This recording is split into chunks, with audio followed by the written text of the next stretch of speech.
샬롬, 복된 금요일입니다. 오늘 하나님의 말씀으로 하루를 시작하는 여러분의 삶에 주의 은혜와 평강이 가득하기를 축복합니다. 하나님을 가까이함이 우리에게 복이 됩니다. 오늘 하나님의 말씀으로 가까이하는 우리가 되기를 소망하며 함께 나눌 말씀은 레위기 14장 33절부터입니다.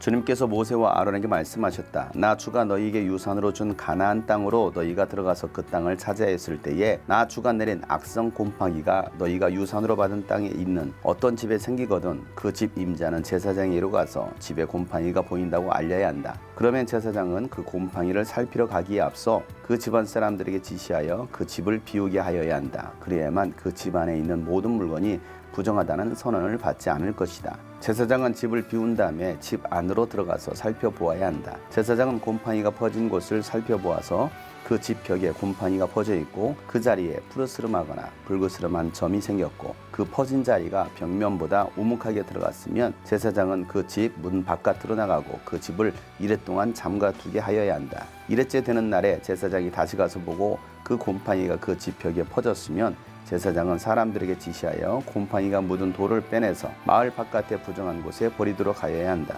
제사장은 또 사람을 시켜서 그 집벽을 돌아가며 긁어내게 하고 그 긁어낸 흙도 다 마을 바깥에 부정한 곳에 버리도록 하여야 한다. 그리고 나면 사람들은 다른 돌을 가져다가 그 빼내버린 돌이 있던 자리에 채워놓고 다른 흙을 가져다가 그 집벽에 발라야 한다. 돌들을 바꾸고 벽을 긁어내어 다시 바른 다음에도 곰팡이가 집 안에 다시 퍼졌으면 제사장이 가서 보아야 한다. 곰팡이가 정말 집 안에 퍼졌으면 그것은 건물에서 생긴 곰팡이이다. 그 집은 이미 부정하게 되었다. 집 임자는 그 집을 헐고 돌과 제목과 집 건물의 흙을 모두 다 마을 바깥에 부정한 곳에 내다 버려야 한다. 특히 그 집을 잠가둔 동안 그 집에 들어간 사람은 그 집 저녁 때까지 그날 저녁 때까지 부정하다. 그 집에서 누웠던 사람은 옷을 빨아서 입어야 하고 그 집에서 음식을 먹었어도 옷을 빨아서 입어야 한다. 그러나 제사장이 가서 살펴보고 벽을 다시 바른 다음에 그 집에 곰팡이가 다시 퍼지지 않았으면 이미 곰팡이가 없어진 것이므로 제사장은 그 집을 정하다고 선언하여야 한다. 이제 그 집을 정하게 하여야 하므로 제사장은 새 2마리와 함께 백향목 가지와 홍색 털실 한 뭉치와 우슬초 한 포기를 가져오게 한다. 그 집 임자가 그 2마리 새 가운데서 한 마리를 잡아서 생수가 담긴 오지 그릇에 담으면 제사장은 백향목 가지와 우슬초 한 포기와 홍색 털실 뭉치를 살아있는 새와 함께 그 죽은 새의 피와 생수에 담갔다가 그것으로 그 집에 7번 뿌려야 한다. 이렇게 제사장은 새의 피와 생수와 살아있는 새와 백향목 가지와 우슬초와 홍색 털실로 그 집을 정하게 하여야 한다. 그런 다음에 제사장은 살아있는 새를 마을 바깥에 들판으로 날려보낸다. 그렇게 하여 제사장이 그 집의 죄를 족하면 그 집은 정하게 될 것이다. 위에서 말한 것은 모든 악성 피부병과 백선, 옷이나 건물에 생기는 곰팡이 또는 부스럼이나 뾰루지나 어루러기에 관한 규례로서 사람이나 물건이 언제 부정하게 되고 또 언제 정하게 되는지를 밝히는 것이다. 이상은 악성 피부병에 관한 규례이다. 아멘. 오늘 본문 말씀은 이스라엘 백성들이 가나안 땅에 들어가서 집을 짓고 살았을 때에 집 안에 곰팡이균이 생겼을 때에 정하게 하는 규례에 관한 말씀입니다. 집 안에 곰팡이가 생기게 되면 집 안에 있는 사람들도 병에 걸리기도 합니다. 제가 개척을 하고 월세집에서 살았을 때 일입니다. 비가 오면 집안이 눅눅해지고 벽에는 곰팡이가 생기는 것입니다. 그렇게 몇 년 동안 곰팡이가 생긴 집에서 살다 보니까 아이들의 피부에 이상이 생기는 것입니다. 그래서 또 다른 집으로 이사를 했는데 또 그곳에서도 여전히 곰팡이가 생겼습니다. 피부만이 문제가 아니라 천식도 생기고 알레르기, 비염도 생겼습니다. 그만큼 집안에 곰팡이가 생기는 것은 건강을 해치는 일입니다. 그래서 하나님은 집안에 곰팡이가 생겼을 때에 제사장을 불러다가 그 집을 진단하게 하라는 것입니다. 7일 동안 집을 폐쇄를 합니다. 그리고 7일 뒤에 다시 왔을 때 여전히 곰팡이 균이 있으면 벽돌을 제거하라는 것입니다. 그리고 새로운 벽돌로 채우라는 것입니다. 그렇게 했는데도 여전히 곰팡이 균이 집안에 퍼져 있으면 그 집을 다 헐라라고 말씀하십니다.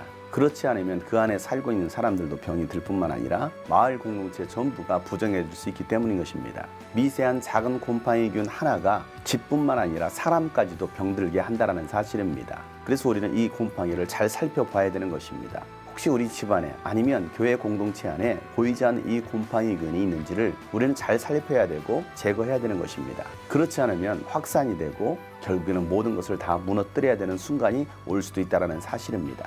집을 정결케 하는 의식을 할 때는 악성 피부병이 걸렸던 사람이 진 밖에서 진 안으로 들어올 때 하는 정결 의식과 동일하게 합니다.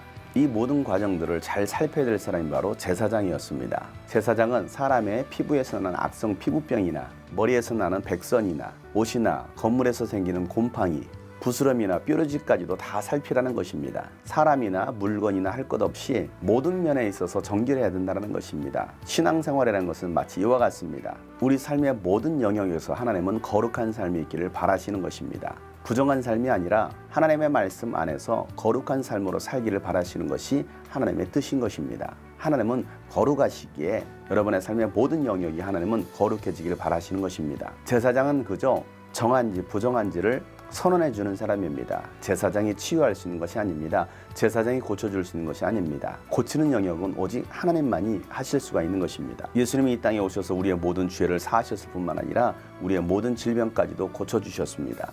예수님께서 채찍에 맞으심으로 질병이 나을 수 있게 되었습니다. 예수 그리스도로 말미암아 정해진 사람은 다시 하나님께로 나아갈 수가 있고 하나님의 임재를 경험할 수가 있는 것입니다. 하나님의 이 믿음의 공동체 안에서 하나가 될 수가 있는 것입니다. 부정해지는 순간 공동체와 격리가 되고 하나님과도 멀어지게 되는 것입니다. 작은 곰팡이균이 집을 다 무너뜨릴 수 있습니다. 우리가 가볍게 여기는 그 작은 죄 하나가 우리를 완전히 무너뜨릴 수도 있고 가정뿐만 아니라 교회 공동체도 완전히 무너뜨릴 수도 있다는 것을 우리는 기억해야 합니다. 그렇게 내 자신부터 돌아보고 내 가정과 우리 교회를 돌아볼 때에 하나님 앞에 거룩함으로 나아갈 수가 있는 것입니다. 사랑하는 여러분, 오늘도 이 말씀을 기억하며 내 자신을 돌아보고 우리를 거룩해 하시며 우리를 치료하시는 하나님 앞에 예수 그리스도로 나아가는 복된 하루가 되기를 예수 이름으로 축복합니다. 샬롬.